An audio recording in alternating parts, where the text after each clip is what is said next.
Hello everyone, I'm Elena, welcome back to my channel Enough of Propaganda. Please like, subscribe, share, write comments. Let's make truth available for everyone. This is what helps to promote it on YouTube. Thank you. This is what Russian bad guys look like. This is what any lowlife looks like. Ключи зачем придумывают? Чтобы их ломать. Правила зачем придумывают? Чтобы их нарушать.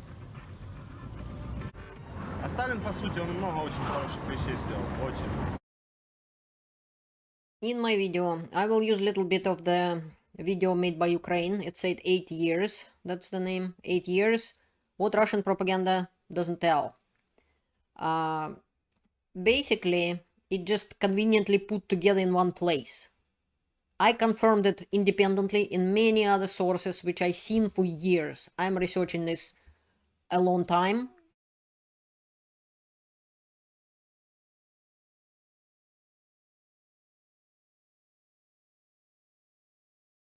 I showed you this before. This is Russian Roulette series, done by Vice News. These people and Simon Ostrovsky, for example, their correspondent who speaks Russian, they were there. Not many news agencies, CNN was there as well sometimes, but Vice News really documented well Crimea and Donbass.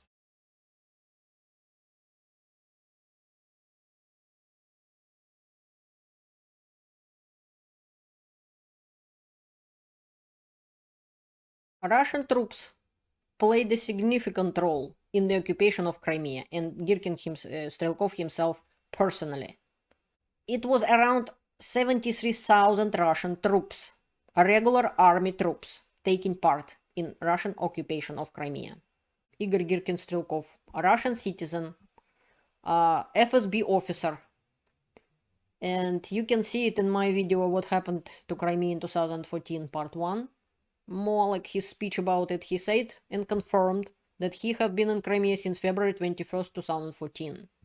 And he told about what happened, and the same thing happened in Donbass. So he and some FSB officers and stuff like that, and bandits and some military, went to Donbass after Crimea, and they did exactly the same thing.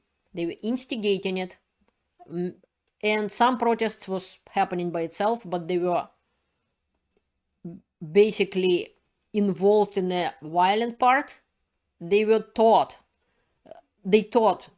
the separatists how to take over buildings, they give them weapons, and they started the war in Ukraine. That's what Igor Girkin Strelkov said. He confirmed it in several videos. I have the whole playlist on him. You can watch it separately from this video.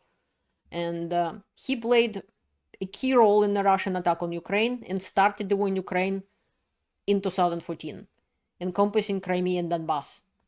He openly admitted his involvement on camera, expressing pride in his actions.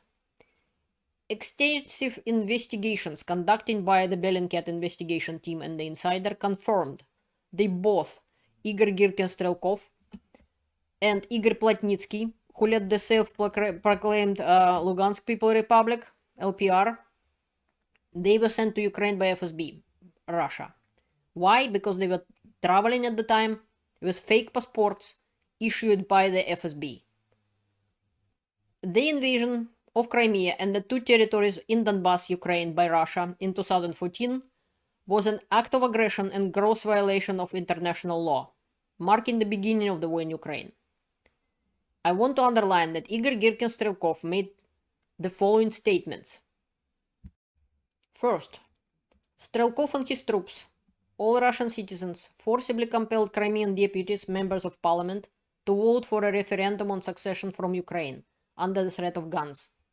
Second, the so-called Donetsk People Republic and the Lugansk People Republic could not join Russia as Crimea did, primarily because there was not a sufficient presence of the Russian army in those territories in 2014.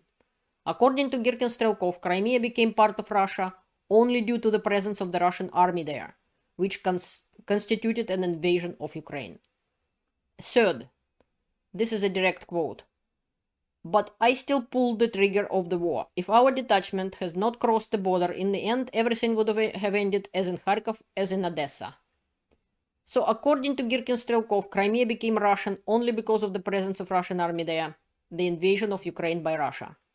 And in Kharkov and in Odessa, nothing happened eventually. Well, in Odessa, people died because of they ended up in the building. Somebody threw a Molotov cocktail and there was a fire in the building. Действительно, если бы наш отряд не пришел на Донбасс и не стал бы ядром сопротивления, ядром русской весны на Донбассе, то, скорее всего, без этого ядра русская весна была бы подавлена взорвом. There was not enough those people who wanted to join Russia, and many of them were Russian citizens who came to instigate in Ukraine.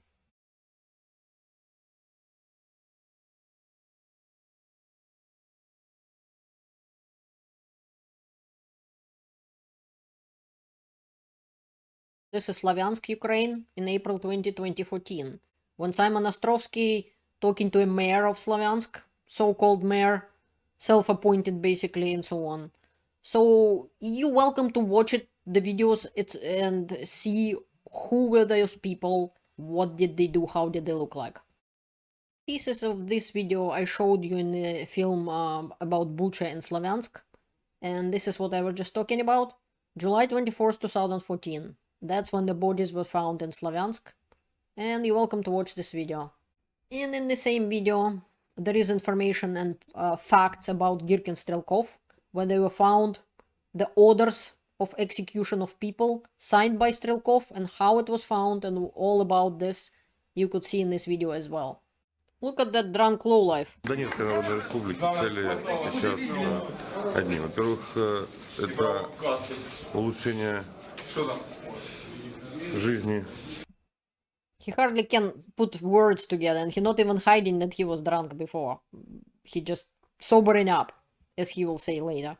This is a Motorola, Russian citizen.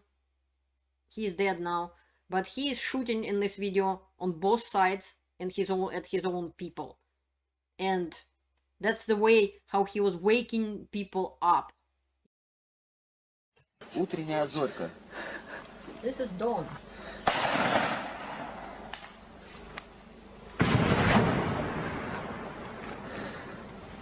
Бо у нас все немножечко спят, Everybody sleeping here. война людей не ебет. Там никого нету. And he's swearing. Вон туда лучше стрелять. You shoot over there. Нет, туда зачем стрелять? Там же враг.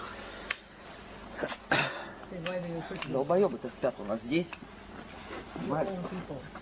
А He что said that you shoot because they sleeping here. He's not shooting at anybody else, like opposition or anything, enemies. No, he's shooting his own people. As you can see, it's civilian buildings. Будем ждать, пока люди начнут просыпаться. Yeah, very fun. They're happy about it.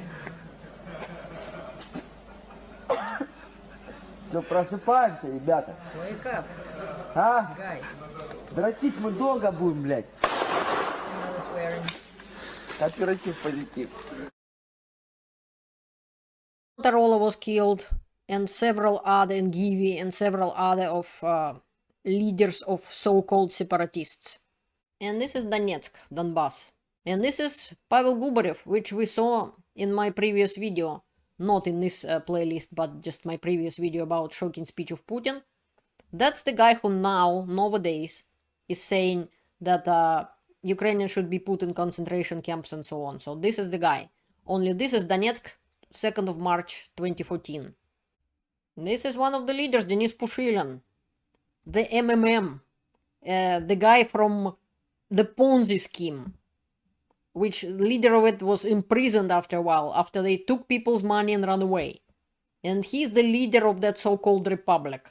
When his colleagues from his Ponzi scheme, not his Ponzi scheme MMM he used to work for, were arrested in India because after that scheme collapsed in Russia and leader Mavrodi was arrested and so on, they moved to India to rob people there. And he was saying how they waiting people released his people released from jail.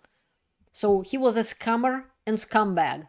And these are the people who rised on top on those so-called republics. The bandits, the scumbags, and the murderers.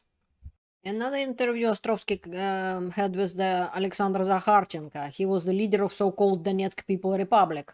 As soon as Ostrovsky started to ask real questions, which any journalist should do, what happened? He was quickly shut up and said, "Oh, you don't ask these questions." And again, he was killed eventually.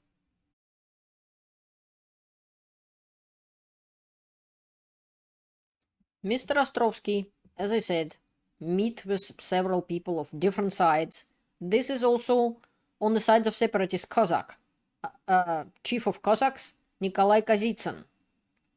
And that little Führer, kinda from Russia, again, basically give him Ostrovsky permission to leave. He could have arrested him, he could have do whatever he wants with Ostrovsky, but he said okay. He gave his permission, that little Führer. This is article about him, that he was born in Ukraine, but then he lived in Russia. And he worked and he was serving in Soviet army of the USSR and so on. And then he was a prison guard in Novocherkassk prison, which is the city in the Rostov region, Russian Federation. And eventually he was kicked out of it for the activities which discrediting him as a military man. So he did some sort of a terrible offense. Later on he was a construction worker.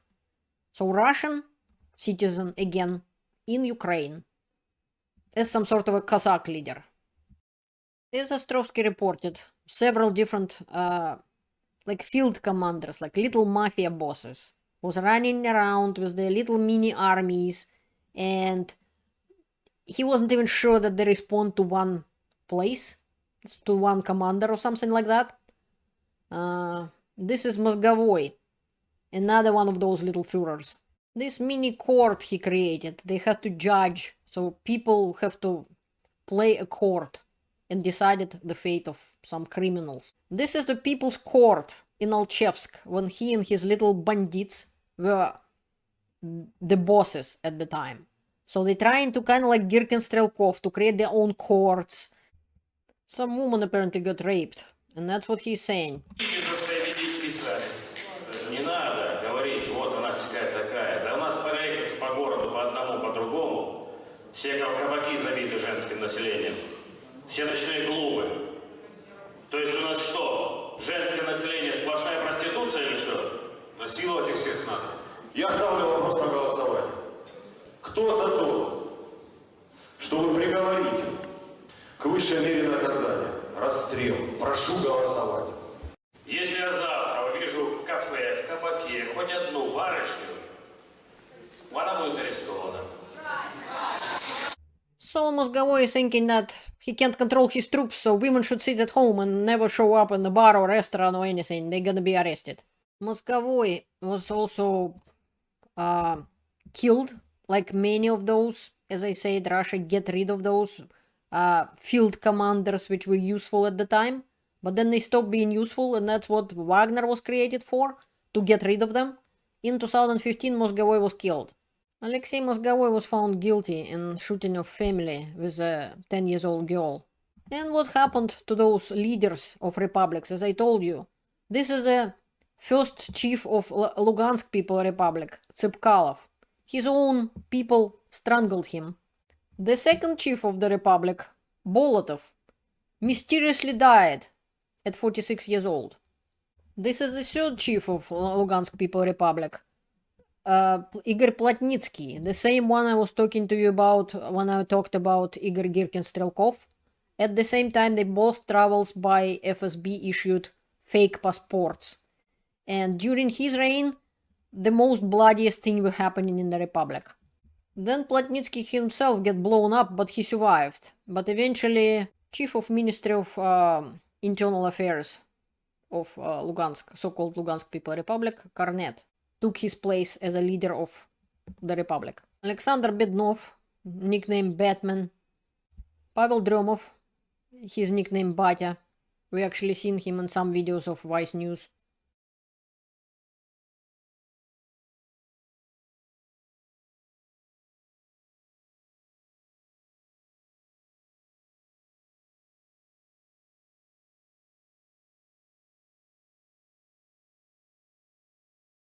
And this information is from channel operator Starsky.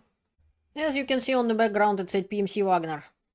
The man you would just see just now, he is from Wagner PMC, which is Russian army. As Putin confirmed, they were always financed from Russia and Russian Federation and Russian budget.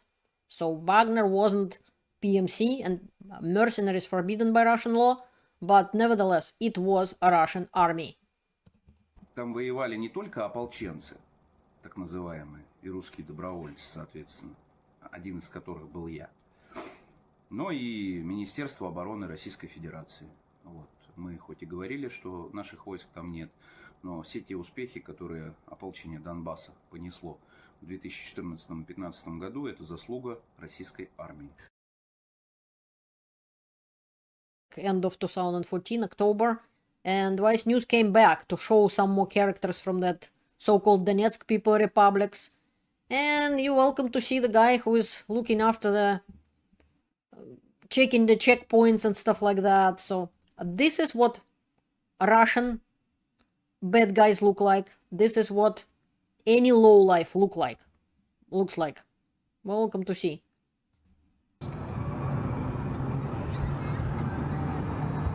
Ключи зачем придумывают? Чтобы их ломать.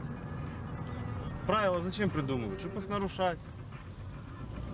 Какая работа была? Плитку уложил. Я ж тебе говорил. А Сталин, по сути, он много очень хороших вещей сделал. Очень. А? А что, ты не видел? Какой он факт.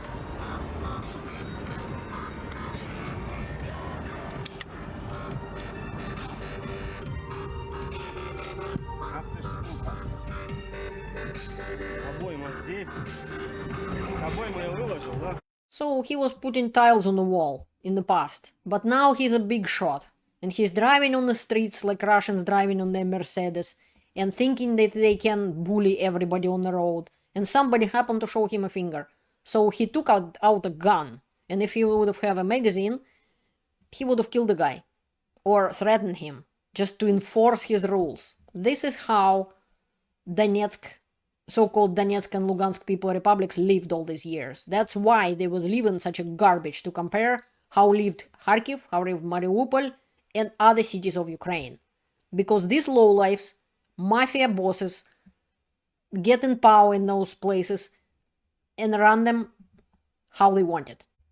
And they all like to discuss morality and this and that. Meanwhile, they're raping and killing and grabbing and stealing, and the same thing they did in 2022. This was 2014, 2015, and it was continuing. It still was continuing in those so-called Donetsk and Lugansk People Republics because it was run by those little mafia bosses.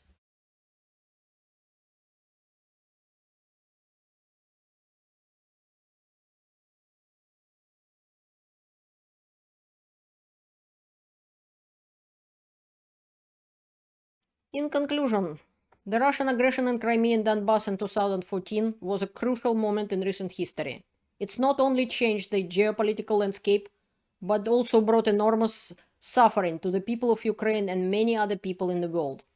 The war is still going on, and its long-term impact continues to be felt. Thank you for joining me today as we explore this critical, I would say, event. If you found this video informative, please like, share, subscribe to my channel, and for more content like this. And until next time, learn the truth and stay informed. Thank you for watching. See you later.